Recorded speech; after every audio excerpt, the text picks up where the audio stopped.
இந்த வீடியோவில் ஒரு ஈஸியான மெத்தடில் இட்லி தோசைக்கு சூப்பரான ஒரு ஆனியன் சட்னி எப்படி செய்யலாம் அப்படின்னு நான் சொல்லி கொடுத்துருக்கேன். இதுக்கு பேன் அடுப்பில் வச்சுட்டு ஆயில் நம்ம ஆட் பண்ணிக்கலாம். ஒரு துண்டு இஞ்சியை கட் பண்ணி ஆட் பண்ணியிருக்கேன். 15லேருந்து 20 பல் சின்ன பல்லாக இருந்ததுன்னா 15லேருந்து 20 பல் பூண்டு ஆட் பண்ணியிருக்கோம். நீங்கள் பெருசாக இருந்துச்சு அப்படின்னா ஒரு 5-6 பல் போட்டால் போதும். இந்த ஆயில்லையே இஞ்சி பூண்டை ஒரு நிமிஷம் அளவுக்கு வதக்கிடலாம். வதக்கினதுக்கப்புறம் இப்போ நம்ம கட் பண்ணி வச்சுருக்கிற நான் ஒரு 3 மீடியம் சைஸு வெங்காயம் நான் ஆட் பண்ணியிருக்கிறேன். பெரிய சைஸாக இருந்துச்சுன்னா 2 வெங்காயம் போதும். நீங்கள் எத்தனை பேர் சரிங்க அந்தமாரி அதை பேஸ் பண்ணி தான் நம்ம இதை வெங்காயம் ஆட் பண்ண போகிறோம். நான் வந்து ஒரு 3 பேர் சாப்பிட்ற மாதிரி நான் ஆட் பண்ணியிருக்கேன். ஸோ நான் வந்து ஒரு 3 மீடியம் சைஸ் வெங்காயத்தை பொடியாக கட் பண்ணி ஆட் பண்ணிக்கலாம். இல்லை கொஞ்சம் பெருசாகவே கட் பண்ணி ஆட் பண்ணிக்கலாம். ஒரு 2 தக்காளியை நான் கட் பண்ணி ஆட் பண்ணியிருக்கேன். 4-5 வரமிளகாய் ஆட் பண்ணிக்கலாம். ஒரு கொத்து கருவேப்பிலை. காரம் வந்து நான் கொஞ்சம் கம்மியாக ஆட் பண்ணியிருக்கேன். நீங்கள் எனக்கு கொஞ்சம் வேணும் அப்படின்னா ஒரு 6லேருந்து 7 வரமிளகாய் ஆட் பண்ணிக்கலாம். இது எல்லாத்தையும் போட்டு ஒரு 2 நிமிஷத்துலேருந்து 3 நிமிஷம் வரையும் நல்லா வதக்கிடலாம்.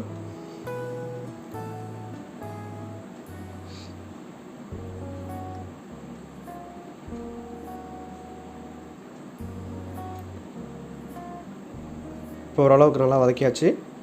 ஸோ இப்போ இந்த ஸ்டேஜில் நம்ம மல்லித்தலை ஒரு கொத்து அப்படியே பிச்சு போட்டுடலாம். இந்த மல்லித்தலை போடும்போது உங்களுக்கு சட்னி சாப்பிடும்போது அந்த டேஸ்ட் நல்லாயிருக்கும். அது மல்லித்தலை ஆட் பண்ணதுக்கப்புறம் ரொம்ப நம்ம வதக்கணும் அப்படிங்கிறது அவசியம் இல்லை. ஜஸ்ட்டு ஒரு கிண்டு விட்டுட்டு ஸ்டவ் ஆஃப் பண்ணிடலாம். இப்போ இதுக்கு தேவையான அளவுக்கு உப்பு நம்ம அரைக்கிறதுக்கு முன்னாடி இதை ஆற வைக்கணும். ஸ்டார்டிங்கில் நம்ம இதை சால்ட்டையும் ஆட் பண்ணிடலாம். கல் உப்பு தான் நான் இப்போ யூஸ் பண்ணுவேன்.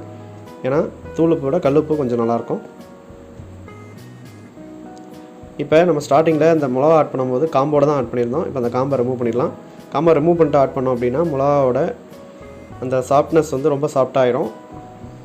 இந்தமாரி காம்பை நம்ம அப்படியே போட்டோம் அப்படின்னா உங்களுக்கு அந்த வரமிளகா நல்லா ட்ரையாக உள்ளெல்லாம் நீங்கள் ஷேக் பண்ணி பார்க்கும்போது அந்த விதைலாம் நல்லா உங்களுக்கு அந்த சவுண்டு கேட்கும். ஸோ இந்தமாரி நீங்கள் அரைக்கும்போது உங்களுக்கு சட்னி டேஸ்ட்டாக இருக்கும். லாஸ்ட்டாக இதில் ஒரு சின்ன துண்டு அளவுக்கு புளி ஆட் பண்ணிக்கலாம். புளி வந்து நல்லா புளிச்சது அப்படின்னா கொஞ்சம் கம்மியாக ஆட் பண்ணிக்கோங்க. இதை நல்லா கிரைண்ட் பேஸ்ட்டாக அரைச்சி இப்போ இதுக்கு தாளிப்பு ரெடி பண்ணிக்கலாம். தாளிப்புக்கு ஒரு பேன் அடுப்பில் வச்சிடலாம். அதில் 1 டேபிள் ஸ்பூன் ஆயில் ஆட் பண்ணிவிட்டு கடுகு உளுத்தம் பருப்பு அது நல்லா பொரியும் போது ஒரு கொத்து கருவேப்பிலை. அவ்வளோதான். இதில் அந்த அரைச்சி வச்சுருந்த ஆனியன் சட்னி நம்ம ஆட் பண்ணிடலாம். ஆட் பண்ணிட்டு நல்லா மிக்ஸ் பண்ணிக்கோங்க. மிக்ஸ் பண்ணிவிட்டு நம்ம ரொம்ப நேரம் வதக்கணும் அப்படின்னு அவசியம் இல்லை. ஜஸ்ட்டு மிக்ஸ் பண்ணிவிட்டு 1 நிமிஷம் இருந்தால் போதும். மீடியம் ஃப்ளேமில் வச்சுருங்க. அதிகமாக வச்சிங்க ஃப்ளேம் வச்சிங்க அப்படின்னா உங்களுக்கு அந்த சட்னிலாம் மேலே தெறிக்க ஆரம்பிச்சிடும். ஜஸ்ட்டு 1 நிமிஷம் நல்லா மிக்ஸ் பண்ணிவிட்டு அடுப்பு ஆஃப் பண்ணியிருக்கேன்.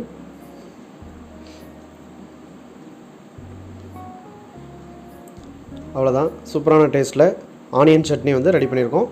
இதே அளவுகளோடு நீங்களும் ட்ரை பண்ணி பாருங்கள். கண்டிப்பாக உங்களுக்கு பிடிக்கும். குழந்தைங்க இந்த சட்னி இந்தமாரி செஞ்சு கொடுத்தீங்க அப்படின்னா சூப்பராக விரும்பி சாப்பிடுவாங்க. இதை ட்ரை பண்ணி பார்த்துட்டு எப்படி இருந்துச்சு அப்படின்னு சொல்லி நம்ம கமெண்ட்டில் சொல்லுங்கள். நம்ம சேனலை இதுவரை நீங்கள் சப்ஸ்கிரைப் பண்ணால் சப்ஸ்கிரைப் பண்ணிக்கோங்க. பக்கத்தில் பெல் பட்டனை கிளிக் பண்ணி ஆளுங்கிற ஆப்ஷன் செலக்ட் பண்ணிக்கோங்க. தேங்க்ஸ் ஃபார் வாட்சிங். தேங்க்யூ.